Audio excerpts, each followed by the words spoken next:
Ellie's favourite opponent, Aston Villa, and he gave City the lead in the 11th minute. A really sweetly taken equaliser from Jean Duran made it 1-1. And then right on half-time, Phil Foden, directly from a free kick, made it 2-1. Aston Villa had a couple of chances to make it 2-2. Ortega saving from Douglas Luiz and from Longley. But then two more goals from Phil Foden wrapped up the points. And it allowed the likes of Kevin De Bruyne and Haaland to have a whole night off. And then a load of substitutions from both sides. So City will move level with Liverpool on points, but behind them on goal difference. Arsenal now top the table, a point ahead of both Liverpool and City. And City's next game will be at Crystal Palace on the weekend. The final score, City 4, Aston Villa 1. Well, let's go back to the studio and let's hear the thoughts of Darius, Vassell, Martin O'Neill and Kel Spellman. He's got his hands on the match ball for a second time this season. We were just seeing him before. Phil Foden, the hat-trick hero today. 3 goals for him in Manchester City's 4-1 win over Aston Villa at the Etihad Stadium. That man will be pleased. Big smile on Pep Guardiola's face. Big smile on City fans all around the stadium, and a big smile for that man there as well. Phil Foden, unbelievable today, Martin, wasn't he? Fabulous, absolutely fabulous he was. Terrific footballer anyway, regardless of his goals, but he's magical, and he's in the form of his life at the moment. Darius, it was very, very tight kind of coming into that second half. 2-1 the scoreline, no one likes. I want to speak about the saves in a second, but just how good was City in that second half to go on and secure the win in those vital 3 points given Arsenal had won earlier? Yeah, I think we predicted it, didn't we, a little bit at half-time. They were grown into the game coming into half-time. I thought that they came out and carried it on, to be honest. It wasn't just the goals. I thought Rodri came into his own. He was playing exactly like he did the first half, spraying it everywhere, controlling that midfield. And we felt before the game that that's where the battle today was going to be won, in that midfield. So I thought it was the right result today, albeit I don't think it was a full-strength Aston Villa side. And I think they do deserve credit because they did show quality at times. They really, really did. And well, let's speak about that quality in the second half, Martin, because before Foden's second goal, 2 big saves from Stefan Ortega at the start of that second half. One in the 55th minute, it was a great break through Douglas Luiz, and then I think it was Luiz shot after a 1-2 with Diaby, and then a save from a Lenglet header as well. Key moments there defining that second half. Yeah, very much so.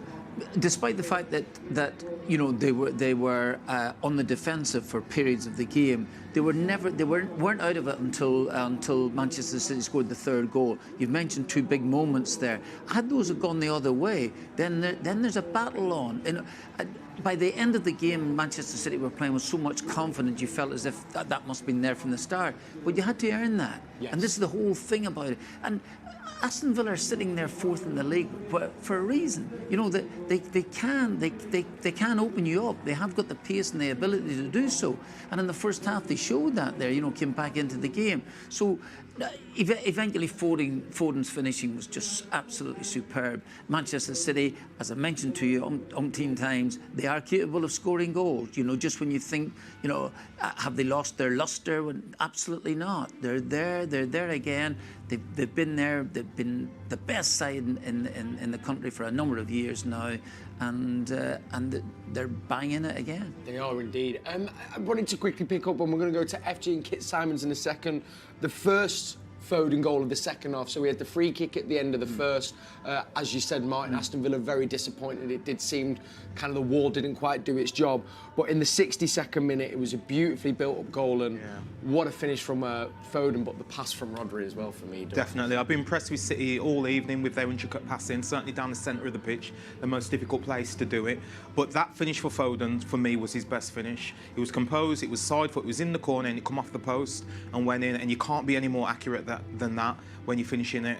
So fair play to him. He should be buzzing with himself. Everybody's singing his name for the right reasons. Possibly it's his best season ever. Yeah. And it's not over yet. He's still got more goals, so you know that he's probably going to score between now and the end of the season. He's crossed. And seeing him play centrally, Marty, you know, from the manager's point of view, you can see when he gets that confidence, he is he's almost unplayable in that kind of central role, scoring and also linking up the play. His brain's beautiful. Yeah, I think he mentioned this quite some months ago, that this is his favourite position. This is where he feels that he can actually do something in the game. Sometimes, I mean, everyone to their own. Doku at this minute can play wide left, can play wide right. Jack can play wide left-hand side. Not so sure that he would be so comfortable playing in the on the right. But you're talking about a player who can actually influence a game big time in a position that he's most comfortable in, because he's not out of the game. I know they mentioned in commentary that he might not have been in the game for the first 15-20 minutes, but you feel as if he's just inches away from something happening. And now at this minute, the anticipation of the crowd in us when he has the ball, you know, the ability to receive the ball, turn immediately. His first thought is to turn and face up to the play. What's terrific. A lot of players playing in that position would lay a little one back. He only lays it back to get it back again. Yeah. This is the point. He's just loaning it out to someone to get it back. You feel as if something can happen in the side. And no, listen, I couldn't praise him more highly. He's just a terrific footballer. He really. I mean, what for you is his best attribute, do you think, Darius? I think it's that. I think it's that intensity and intent to go forward all of the time. The players around him trust him. They feed him the ball back as much as they can. And his first thought, as Martin says, is how can I penetrate? How can I get forward? And if I do get forward, how can I get the return pass as well? And it's almost this youthful energy, it's along with the ability, which is just so good to watch. And I don't think there's a player or a fan in the Premier League or in and around football that wouldn't reiterate what Martin just said there. He is probably one of the best, you know, right now in the world at what he does. Yeah, couldn't agree more. That is Phil Foden, hat-trick hero today. Well, moments ago, FG and Kit Simons reflected on our 4-1 win over Villa. OK, full-time at the Etihad Stadium, Kit. What a performance, in particular, by our hat-trick hero, Phil Foden. It was a fantastic game, so many good performances, but I mean, what can you say, Phil Foden? Fantastic hat-trick, brilliant. In the big games, in the big moments, it seems like Phil is really, really producing now. Let's talk through, especially, I mean, your favourite goal out of the three? Probably one in the top corner when he's actually slipping over and he smacks it in. I mean, they're all good finishes with his wand of a left foot, but I think that was probably the best one. And obviously there were moments in the game as well, especially when Villa equalised, that the game could have got for a little bit away from us. The game management from the team was really, really good, wasn't it? It was. I mean, they came and had a right go, but they always looked a threat on the counter-attack. Loads of pace, Duran's strength. So they caused problems, but we always looked a threat all night. Now you can see behind us as well, Pep having a conversation with Mateo Kovacic. He is a fantastic manager, an unbelievable manager, and he always wants his players to improve, doesn't he? Well, he does, and that's the environment that I think he's created here now. And as good as we are, he's never quite satisfied. He always wants better and better all the time, and you know that's the way to stay on top. We also saw Sergio Gomez today, we saw Oscar Bob, but our two wingers, Jack Grealish and Jeremy Doku, we heard it on co-coms, we heard what you were saying, they deserve a lot of credit for today's performance, don't they? They do, and I was desperate for Jack to score, really wanted him to get a goal, he deserved it from his performance, but both of them right from the outset gave really disciplined performances, kept the width, and both got at the fullbacks and caused them all sorts of problems. You guys will be able to see Jack and, Jeremy and Manu there walking behind us. Jeremy, we're really, really pleased, weren't we, with that performance? I think, like I say, all across the board, there were so many good performances. I mean, obviously, Phil stands out. Rodri was excellent again. You know, a golden assist, and he was spraying balls left and right and running the midfield. But so many good performances. And a rest for Kevin De Bruyne and Erling Haaland. Ready for Saturday? Well, who knows? There's plenty of big games coming up, that's for sure. We're going to need everyone. The whole squad's going to be utilised without a doubt. Well, it's been an absolute pleasure. Me and Kit will see you again on Saturday for Matchday Live at Selhurst Park. Hope you guys have enjoyed the coverage from Pitchside. Let's head back to the studio, where I'm guessing it'll be very, very happy from the presenter, Kel. Oh, I'm buzzing, FG, and we're always delighted with everything you bring from Pitchside. Thank you so much, and to Kit there as well. So, gents, here we have it. Current Premier League table, as it stands. I think we're going to be doing this every show now till the end of the season. Arsenal moved back top with their 2-0 win against Luton on 68 points. Followed by Liverpool, who have a game in hand. I think they either play tomorrow or Thursday on 67 points. Us now 1 point behind Arsenal with 67 points. They're the next run of fixtures as well. I mean, it's a question everyone's asking. I don't think everyone has an answer. I mean, Martin, can you even begin to try and call this? No, very difficult to do that. Liverpool play tomorrow evening? Tomorrow evening. Tomorrow evening at home to Sheffield United, I think. It is indeed, you know, yeah. Well, that'll be a tough one for Sheffield United, I must admit, you know. And speaking, as the boy would say, in faulty terms, and saying the bleeding obvious. And really difficult one. But hard to call, really hard to call. Manchester City been in the position before, feel as if there's an advantage there in that, or can there be an advantage? So few games left now, Darius, that, you know, a slip up here and there. That's why it was really important to win tonight. Yeah. Really important to win, you know, because you felt that Arsenal would win at the other end. If you drop some points here, even only draw tonight, you look at the table and you feel, oh, there's another game gone. We're really condensing the season. That then you're wanting other teams to slip up. Now, that might still happen at the end of it all, but you want as much of it in your own control as possible.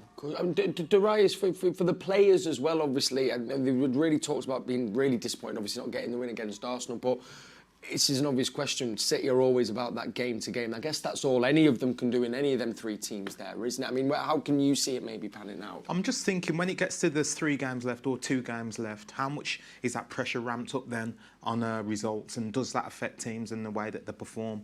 What I will say is that they're professionals, they're trained to be able to excel in these circumstances. So I think, I mean, it's probably a predictable prediction. The best team is probably going to win it, yeah. And I think it'll be rightfully so. You mentioned earlier, actually, just Martin, before in one of your answers, talking about when City found that confidence. I think, you know, with 20 minutes to go, you can feel it. Yeah. I haven't seen City have that kind of feel for the last few games.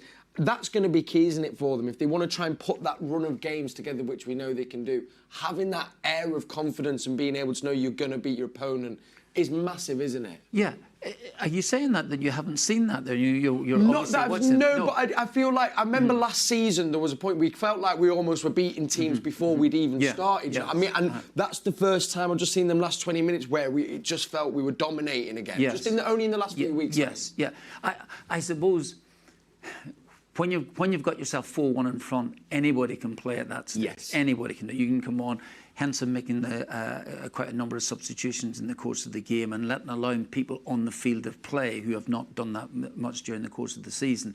But what I'm saying is that you have to get yourself into that position. So it's a dogfight beforehand. So you know it's almost an impossibility from minute 1 to dominate a game completely. You know that the way Manchester City play is that we mentioned this before, and I'll say it ad nauseum now, is that when you are playing most of the game in the opposition half, particularly here at the Etihad Stadium, then you are susceptible to breakaways. And if other sides have a little bit of pace up front, they can cause you problems. Manchester City, I felt, were in control for most of the first half, have got themselves in front with only 2 or 3 minutes, then the equaliser. And I say other sides would have felt, oh, that's a massive blow to us. But Manchester City have been there so many times. They've seen it. And I'm not saying that they thought immediately, oh, we'll score again. In fact, it took a free kick, which probably shouldn't have been scored, really, if that's the case, to win it. But you felt, as Darius has mentioned, they were starting to get control of the game just before half-time. And half-time was coming just before the goal was scored, rather too early for them in that sense. Yes. But the second half, they're capable of creating chances. They're capable of scoring goals. And when you have that, when you know that as a manager, that you have players that are capable of pulling something out of the fire, then it is a lovely feeling to be standing there. I'm not saying for 1 minute that you haven't one of the greatest managers that ever been in the game. Absolutely. A combination of all of those. But it's nice to know you have the players to be able to deliver. Of course you do as well, and especially when you're chasing down these Arsenal and Liverpool teams as well. We turn our attention to Selhurst Park. Saturday, 12:30, Pep mentioned. Not the happiest that he's only really got 2 days to prepare. Difficult place to go, though, Selhurst Park, as proven in the past, particularly for City. Yes, agreed. But a bonus is they've got probably more than 2, but they've got a couple of players there on the bench that didn't get a game today that are probably chomping at the bit to get involved. And these are big players, top players. As Martin said, they've got belief in the system and what they're doing, you know. So when you've got that, you can go away and perform the same way that you play as home, and you probably, hopefully, will be likely to see that City dominating possession again.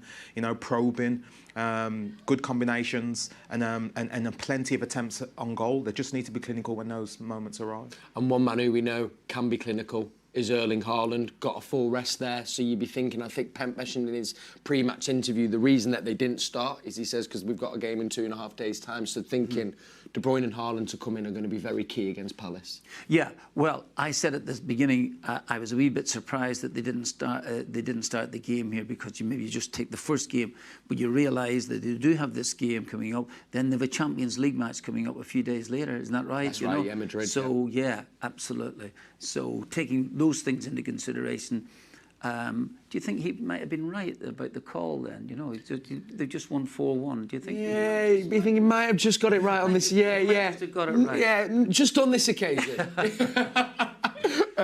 Gents, well, that has been an absolute treat, as always. Darius, thank you so much. You. Martin, thank you so much man. as well. Thank thank you to all of you for watching, and to everyone involved in the show. So we're back for Saturday. We'll be live at 11:30, Matchday Live. You'll be with FG. We're going to leave you with this, because you might have heard there's a documentary into our treble-winning season. It landed on Netflix a couple of days ago. I've seen the first couple of episodes. You're in for a treat if you've not binged it already. And we can now see the reactions of the players of them seeing it on Netflix. Thanks for watching again. Have a good evening and enjoy the weekend. See you later. The documentary. The documentary? Yeah. Yeah, come on, you got to get it out. If we win the treble, yeah? Yeah. When are you going to do that? Surely you've got to go Netflix. There is one treble. Premier League, Champions League, FA Cup. That's a good start. This documentary is going to be the best ever. Now we're talking. She doesn't know her dad's chap Grealish. This is what the people have to realize, that today I'm the king.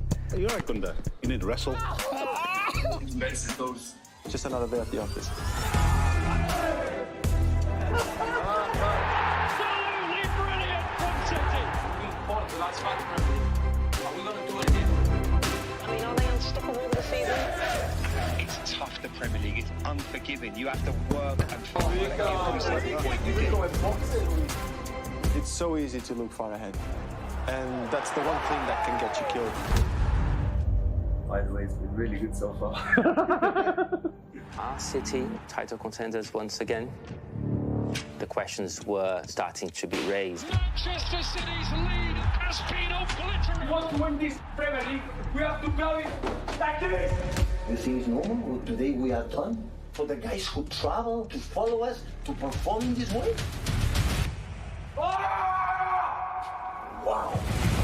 Oh, wow, for Southampton. Proper title racing. Wow, was Southampton away, you remember? Carabao Cup. Do it again. And that's when we get big. I think we can go all the way. I want to my Warriors. If you come for the king, you best not miss. The biggest prize in club football is still the Champions League. That was a little bit special. He's got to turn Man City to a team that conquers Europe. That has to happen. We're all going to Istanbul! One more next week. You know, tomorrow we play for the immortality. Will it be a treble or a seismic shock? It's once in a lifetime, guys. This situation, we are not going to leave it again. April the 2nd, only on Max League. No, that's going to be good. Let's go. Ready?